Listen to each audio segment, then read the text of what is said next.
بسمة العيد في الثغور الحسان تبعث الود مع حدي التهاني ضوعت بهجة الأنام طيوبا من شاد الياسمين واللقحوان.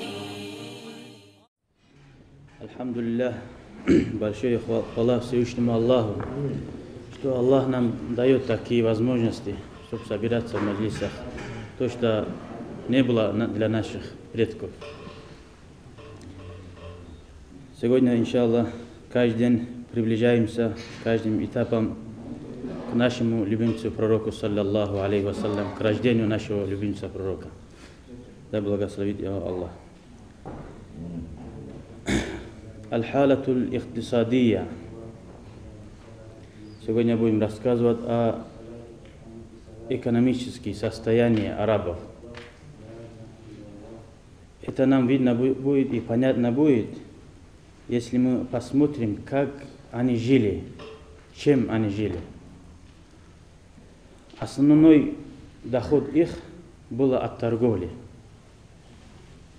И торговля, она не всегда у них получалось заниматься торговлей.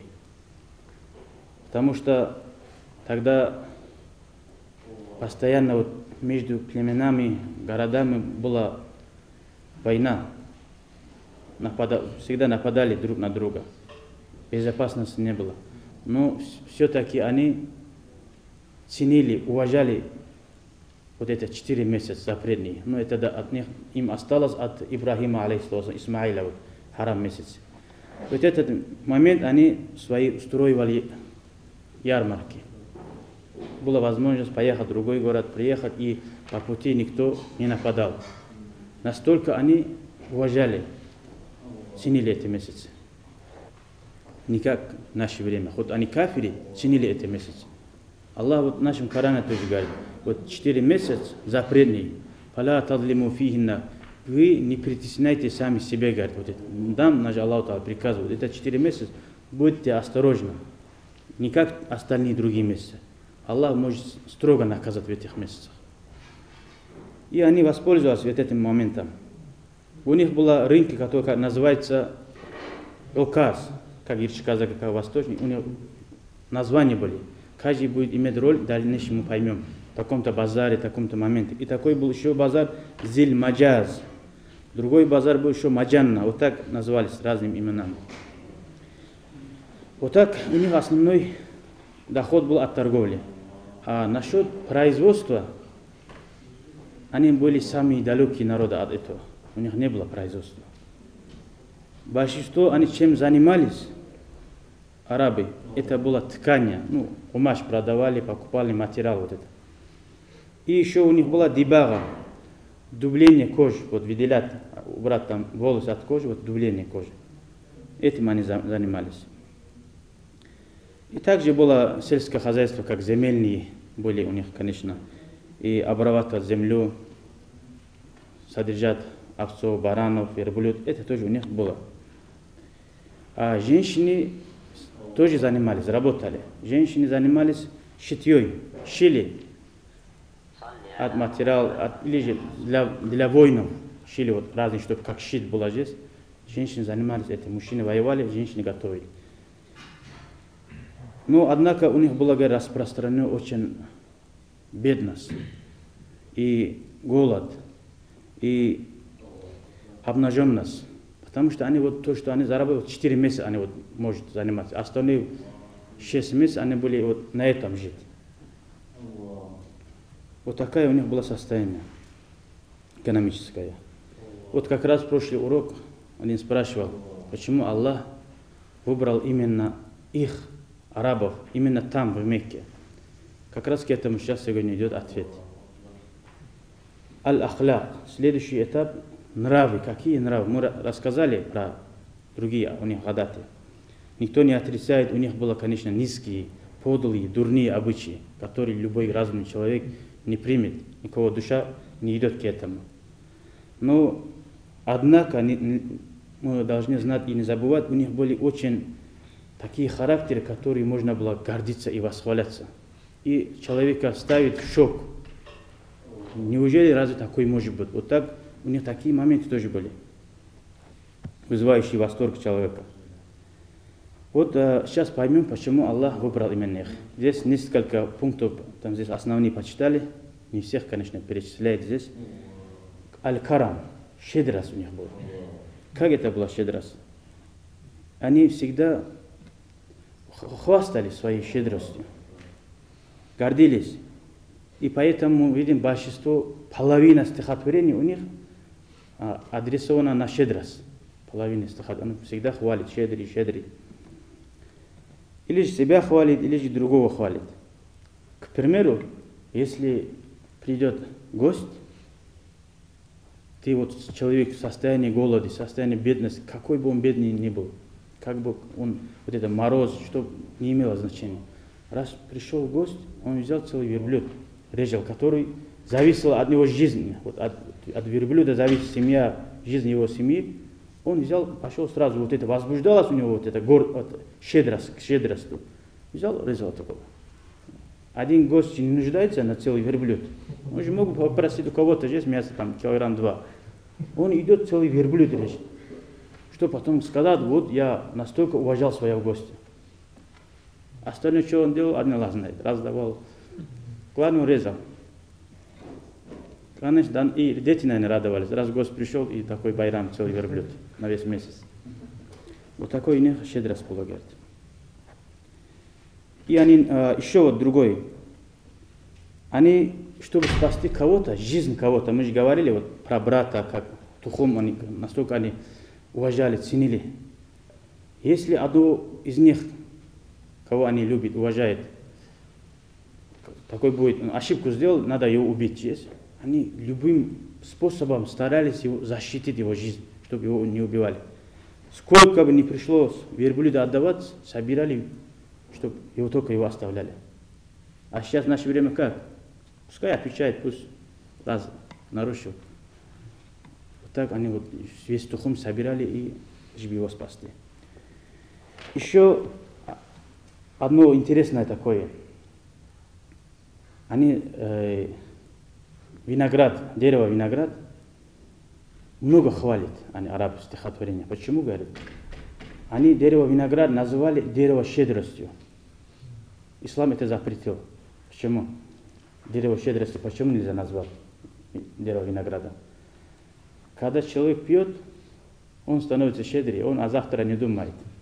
Потому что это дерево виноград их тянуло к щедрости. Поэтому они хвалили постоянно это дерево. А ислам сказал, верующий человек должен быть щедрый. Он от себя должен давать полным разумом, бороться сам своим навсом, и тогда вот может жертвовать. А который не думает головой о завтра и становится щедрый, это уже не щедрость. Наш отец рассказывает про одного селения. Пришел, он продавал свои гамуш хайван, здесь вот это воевали. И пришел к свадьбе. И один из друзей узнал, что у него много денег в кармане. И певцу здесь, который поет, ему деньги отдал, пей на честь этого Хасана здесь. Сперва он дает от себя деньги. Потом, когда его хвалит, карман полный деньги, пьяный, как совесть не позволяет, раз меня похвалил, он оставил деньги. Говорит. Целую ночь, и он заново хвалит, он ставит деньги до утра, и все, деньги закончились. Утром эта женщина, певица, говорит, ну, Хасан, какой тебе песню петь, говорит? Он говорит, пей песню, который плакал мой селение от дома, от отца дома, как он, а там юрты иляган куй. Вот так говорил, говорит. Как дом отца плакал, говорит, про это пей, говорит. Пой, то есть. Вот так щедрость, это уже не щедрость. Также у них следующий этап, второй. Почему Аллах их именно выбрал? Аль-вафау биль-ахд. У араба было воздержать свое обещание, свое слово. Что бы ни стоило это слово, хоть слово сказал, обещание дал, хоть ему пришлось жертвовать своими детьми, он уже обратно слово назад, задний ход не было у него. И могли, пошли, хоть придется разрушить свой дом, обещание уже обещание. Вот это тоже очень большую роль играет для ислама в дальнейшем. У них вот эти моменты. Следующий этап у них была иззатун нафс, гордость, возвеличить себя здесь, уважает как-то слишком чрезмерно. Никогда не примет на свой адрес слово, которое есть в нем запах унижения. Сразу же они вытаскивали свои мечи, и за это слово мимо ушей не пропускали. Вот запах откуда-то дошло уже, все, он возьмет меч, пойдет на это. И хоть как бы не пришлось защитить свою честь, он может объявить начал войну. Собрать всех, он мне так сказал, нет, нельзя это допустить. Вот это тоже у них было. Это тоже большую роль играет. Не терпеть на свой адрес унижения. Мусульманин, он не должен поклоняться камню или на что-то здесь, унижать себя, или коровы. Это тоже большую роль играет будет. Уважать свою жену. Раньше рабыня оголяли, говорит, чтобы продавать. Даже оголяли, говорит, как вещь, как для продажи. А сейчас это было как унижение для них. Сейчас нормальный мусульманин оголяет свою женщину, как рабину, которую продает, который день 5 намаза молится. Настолько это было для них унижение. Оголять только можно было рабину. А нормальный человек, который уважает, это не допускал. Еще 4-й этап. Аль-азму аль-мадью фил азаим. Тоже очень роль играет. Намерение в решимости. Раз он выбрал, вот, он стал мусульманом, уже нету между мусульманом и неверия нету там средний. Или рай, или ад. Он раз выбрал рай, сколько бы это ни стоило ему жертвовать, Аллах, он на все пойдет. Не пожалеет, не заменит на что. Его невозможно покупать. Или же ни за что он не будет продаваться. Ту вещь, которую они видели, в нем есть слава, благородство, они только вперед. Ничто их не останавливало. Вот однажды маленький момент расскажу про одного сподвижника, ради Аллаху. Когда их плен поймали, кафири, христиане, то есть, и кафир, христиане. И царь христиан перед этим сподвижником, других сподвижников по одному, по очереди бросали, говорит, на это кастрюли, который кипит от масла. Как люди бросали туда мусульман, они сразу их кости отделялись, как белые кости, ничего от мяса, ничего не оставалось. Потом в конце самого главного из них мусульман, который учит их, его очередь дошла до него. До этого тоже много испытаний они видели. Ему говорили, прими, царь говорил, я тебе обещаю перед моим всем народом, половина моего царства дам, если ты откажешься от ислама. Мое слово, он говорил. Настолько у них слово же было вот это. Половина моего царства я тебе дам. Он говорит, Аллах, мал'ун, говорит, проклятие, хоть весь свой царство дашь, мне это не нужно, говорит, мне вера, иман важнее. И начали, хорошо, раз не хочешь, отвезли его к этому. Когда уже его везли, у него слезы текли, говорит, по глазам. Царь увидел его, что подумал, что он уже назад не ходит, там, боится уже. Позвал его обратно. Ну что, передумал? Он говорит, нет, Аллах говорит, почему? Ты же плачешь, говорит, может дать тебе царство, какое богатство? Нет, говорит, а зачем тогда плачешь, говорит? Он сказал, говорит, я плачу, говорит, потому что у меня что, одна душа, говорит, только. Когда меня туда везли, я посмотрел на свою грудь, говорит, вот эти волосы есть, была бы, говорит, у меня столько душа, говорит, им. Столько душа, столько раз я мог бы, говорит, чтобы мало, говорит, что один раз попал, уже теряюсь, говорит. Я бы хотел бы жертвовать столько раз, говорит, просто чтобы вы меня бросали, говорит, поэтому я плачу, говорит. Тогда король, царь, когда увидел его настолько, он глубоко, сильно верит, обратно его уже позвал и ему сказал, говорит, хорошо, я тогда тебя отпущу, говорит. Только у меня одно условие, говорит, царь. Поцелуй меня, говорит, в лоб, говорит. Я тебя отпущу, говорит. Он сказал, говорит, хорошо, говорит, я тебя поцелую в лоб. Но ислам же не меняет, но у меня тоже есть условия. Не просто так, чтобы себя спасти. Там же есть остальные еще много мусульман. Поцелуй, говорит, в лоб, говорит. Только отпусти со мной других тоже, говорит, моих братьев. Тогда он пошел, поцеловал в лоб, и слово же его слово, и он большими подарками остальных мусульман всех отправил к Медине. Умар Асаб, радиаллаху анху, когда увидел и спросил его, что с тобой случилось, и он ему ответил вот так, вот так. Умар Асаб сам, радиаллаху анху, встал, поцеловал в лоб ему и сказал всем сподвижникам, все тоже поцелуйте, говорит. Таких людей стоит, говорит, поцеловать, говорит, чтобы баракат от них получать. Такой ставит там.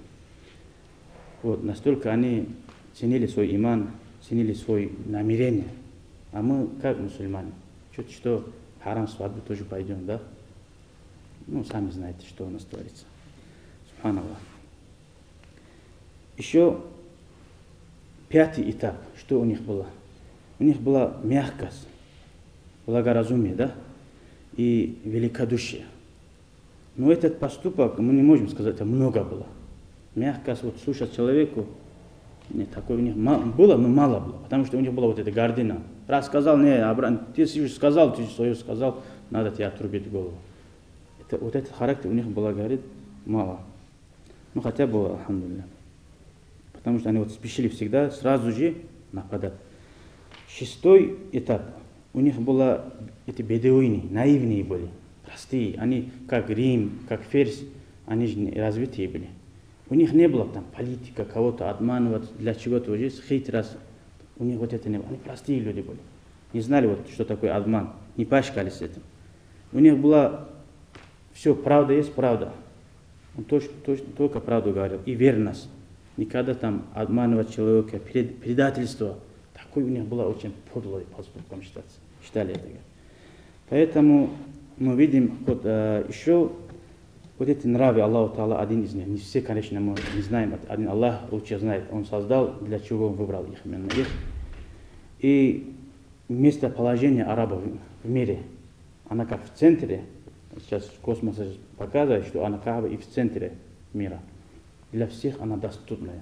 Для кого-то далеко, у кого-то близко, нет. Для всех она одинаково доступна.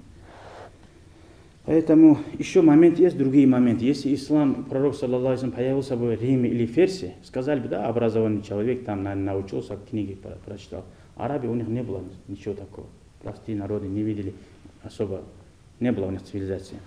Поэтому для душман Аллаха, да, вот, они, чтобы не говорили, да, пророк кто-то учил, чтобы никто не мог этого сказать, Аллах, чтобы их закрыть их рот, именно вот там Аллах Та'ала выбрал нашего пророка, саллаллаху алейхи. Вот так, братья, мы вот дошли до этапа, который рассказывает нам сейчас, иншаллах, о родстве пророка, саллаллаху алейхи вассалям. Но когда Аллах выбирает кого-то, конечно, самого низкого человека не выбирает, и самого богатого тоже человека не выбирает. Аллах выбрал именно того тухума, который, вот эти качества, которые мы говорим, которые есть нравом. Главное же нравы человека, а не его не богатство. Деньги может один день потерять. Власть может один день потерять. Вот поэтому, 5 минут расскажем про тухум пророка, саллаллаху алейхи вассалям. Насабун наби, пророк, саллаллаху алейхи вассалям, сын Абдуллаха. Мухаммад, сын Абдуллаха. Абдуллах, сын Абдул-Муталиба. Абдул-Муталиб, сын Хашима. Вот это хашимиты, когда пророк, истории мы дальше увидим, когда будет рассказывать, они здесь будут говорить хашимиты. Ихний тухум хашимиты. Про дедушки, его имя будет назвать. Потом идет Абдул-Мунаф. Абдул-Мунаф, это была прадедушка пророка, саллаллаху алейхи. Но сейчас тоже есть люди, которые называют себя именами Абдул-Мунаф. Это уже запретно. Абдул-Мунаф, раб Манафа. Манаф как идол. Вот такое имя было у него чуть. Потому что он постоянно служил Каабе, там обслуживал все. Его назвали как. Его имя-то другой был, но его имя Мугира было. А то, что он постоянно там ухаживает за Каабой, его назвали раб этого идола, чтобы поднять его уровень. Сейчас его это имя, где бы не слышали, Абдул-Мунаф, надо это ему напомнить, ты раб Аллаха, а не раб какого-то идола. Манаф это какой-то идол. Поэтому надо, у меня соседи тоже есть, многих есть, надо это обязательно менять.